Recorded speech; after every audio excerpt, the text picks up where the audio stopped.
आप सभी का स्वागत है हमारे YouTube चैनल में। मैं आज आपको फ्रांसीसी क्रांति बताने जा रही हूँ कि फ्रांसीसी क्रांति क्यों हुई थी और उसके सामाजिक और राजनीतिक और सभी आर्थिक पहलुओं पर हम बात करने जा रहे हैं। पहले मैं आपको फ्रांस कहाँ स्थित है मैं आपको ग्लोब में बता देती हूँ। देखिए, ये एशिया महादेश है और ये यूरोप महादेश है। ये यूरोप महादेश है। जो छोटा छोटा आपको अलग अलग रंग का दिख रहा है, ये जो ग्रीन कलर का है, ये फ्रांस है। और मैं आज आपको फ्रांसीसी क्रांति के सामाजिक पहलुओं पर सबसे पहले चर्चा करने जा रही हूँ कि सामाजिक कारण क्या था। लेकिन एक टेक्निकल आपको समझा दे रही हूँ कि क्रांति क्यों होती है, विद्रोह क्यों होता है, स्वतंत्रता संग्राम क्यों होता है। ऐसी स्थिति में कि कोई एक विशेष जाति, धर्म या कोई विशेष खास व्यक्ति को विशेष अधिकार दे दिया जाए, इसको बहुत आरक्षण दे दिया जाए। आप यदि कितना भी गुनाह करते हैं तो आपको कम सजा मिलेगी, आपको टैक्स नहीं देना है, आपको विशेष आरक्षण मिलेगी। और मान लीजिए कि जो व्यक्ति निर्धन व्यक्ति है, इसे कोई आरक्षण नहीं, इसी को बहुत कष्ट दिया जाए, प्रताड़ित किया जाए, यहाँ तक कि इसके लिए अलग कानून हो। ना कि जब देश में समान कानून होती है तो ऐसी स्थिति में ये चीज होता है कि देश में क्रांति और विद्रोह की स्थिति उत्पन्न नहीं होती है। कि मान लीजिए कि जो भी प्रधानमंत्री का बेटा हो, यदि वह गुनाह करता है तो यदि उसी एक्ट के तहत, जिस एक्ट के गरीब का बच्चा गुनाह करने में जेल जाएगा, उसे दंड मिलेगा, उसी धारा के तहत इसको भी सजा मिलेगी। ऐसा कोई नियम नहीं कि प्रधानमंत्री का बेटा है, इसको सजा नहीं, इसे बस थोड़ा सा सजा दिए, थोड़ा सा 2 दिन 4 दिन जेल में रहा और उसके बाद इसको हम फिर बाहर निकाल दिए। तो ऐसी स्थिति में तो देश में जब विषमता रहेगी तो ऑलरेडी आप बताइए कि क्रांति और विद्रोह तो स्थिति उत्पन्न हो ही जाएगी।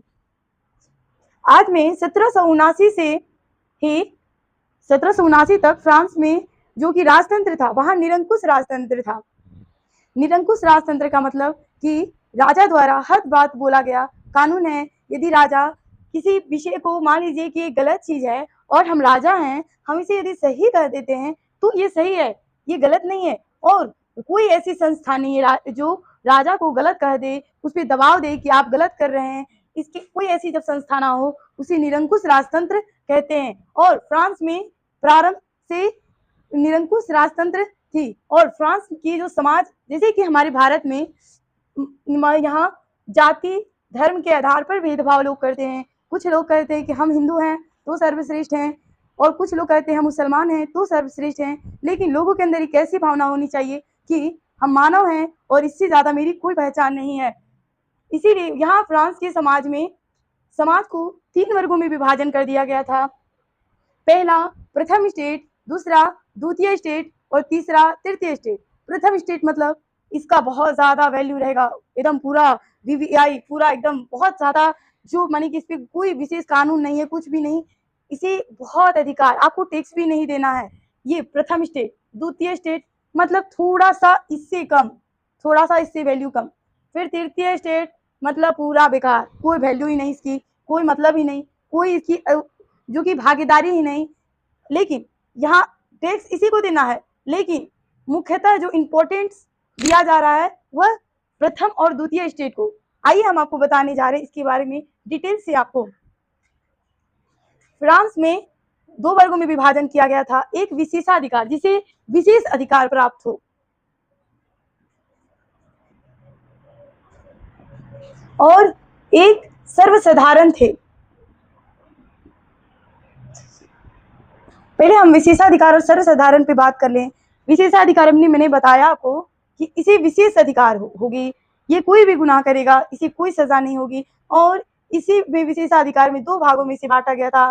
पहला प्रथम स्टेट और इसको द्वितीय स्टेट और इसको तृतीय स्टेट। प्रथम स्टेट में कौन व्यक्ति थे? पादरी। जैसे कि हिंदुओं के पंडित, मुसलमान के जो मौलाना साहब होते हैं, ठीक उसी तरह ईसाई में पादरी होते थे। मध्यकाल में इन्हें पादरी, मध्यकाल की जो व्यवस्था थी, द्वितीय में सामंत थे। सामंत मतलब जो कि बड़ी बड़ी जमींदार, बड़ी बड़ी, इनके पास बहुत ज्यादा प्रॉपर्टी, बहुत संपत्ति वाले व्यक्ति। सर्वसाधारण मतलब समझ लीजिए किसान, यदि मान लीजिए पूछिए, और शिक्षक, जो व्यक्ति कम पैसा था, बहुत मिडिल क्लास टाइप का था, उसको सर्वसाधारण में रख दिया गया था। मान लीजिए कि हम दुकानदार को, तो दुकानदार भी इसी में था, सर्वसाधारण। और यहाँ के जो लोग थे 10% मात्र लोग थे। मान लीजिए यहाँ 10 लोग हैं मात्र, और जो देश की प्रमुख जो संपत्ति है, संसाधन है, 90% इन्हीं के पास संपत्ति, सारी जो भी देश की, मान लीजिए कि जमीन जायदाद, जो भी सोना चांदी पैसा रुपया, 90% इन्हीं के पास था। और इनके पास 90% लोग हैं, 90% लोग हैं और 10% मात्र संपत्ति।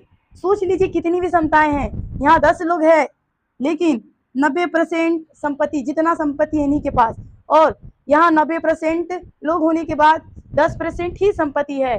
यहाँ तक कि ये जो कमाएंगे इनके द्वारा ही राजा को टैक्स दिया जाएगा, और ये टैक्स नहीं देते थे। क्यों? कि इन्हें विशेषाधिकार प्राप्त था, इन्हें कोई टैक्स वैक्स नहीं देना है। और यहाँ की जो स्थिति थी, मान लीजिए कि यदि विशेषाधिकार पादरी के, कोई पादरी या तो मान लीजिए सामंत लोग यदि कोई गुनाह कर देते हैं तो इनके लिए अलग कानून, इनके लिए अलग कानून।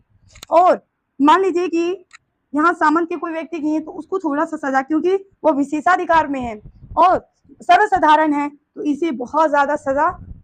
तो जब एक ही देश में दो कानून, दो जाति, दो वर्गों, या तो दो में विभाजन करके, और उसमें जो कि हम बोले कि दो वर्गों में विभाजन करके इसके लिए अलग कानून हो, इसके लिए अलग, तो ऐसी स्थिति में आप ऑब्वियसली जान सकते हैं कि यहाँ क्रांति होगी। और जो फ्रांस में, हम आपको और आगे बताने जा रहे हैं,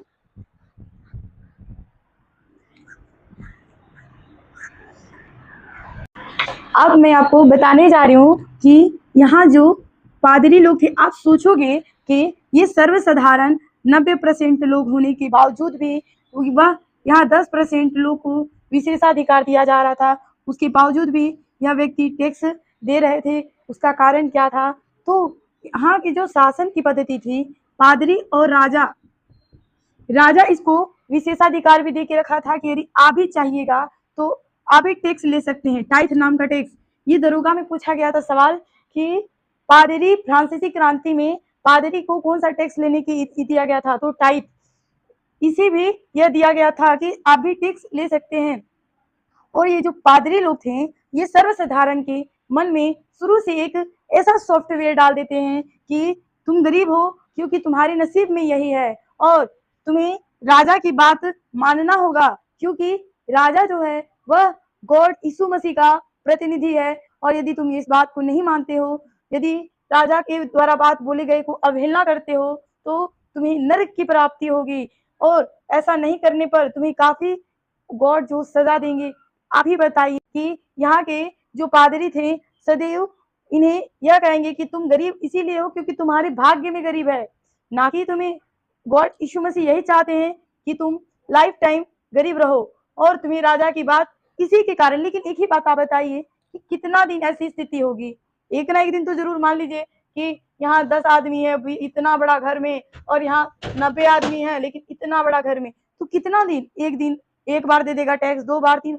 लेकिन धीरे धीरे जब उसकी स्थिति काफी दयनीय होती जाएगी, जब भोजन पर आ जाएगा, तो एक ना एक दिन ये व्यक्ति जरूर उठेगा कि नहीं, जब हम भी समान, ये भी समान, तो फिर इतना अंतर क्यों? हम भी मनुष्य हैं, ये भी मनुष्य है, फिर भी इनके लिए विशेष संसाधन, हमारे लिए कुछ भी नहीं। तो एक न एक दिन ऐसी भावना जरूर उत्पन्न होगी। और फ्रांसीसी क्रांति का मुख्यतः कारण यही था कि जो फ्रांस में यहाँ जो लोग, एक विशेषाधिकार दिया गया था सामाजिक कारण, और इनको विशेषाधिकार तो छोड़िए, इन्हें तो इतनी काफी प्रताड़ित किया जा रहा था क्योंकि यह गरीब और काफी इन्हें हीन भावना से देखा दिया जा रहा था। जो भी कमाते थे उन्हें टैक्स देना है। अब मैं आपको अगले क्लास में राजनीतिक और आर्थिक और आगे के पहलुओं पर मैं चर्चा करूंगी। और आज के लिए इतना ही। आप हमारे चैनल को सब्सक्राइब करें, लाइक करें। धन्यवाद।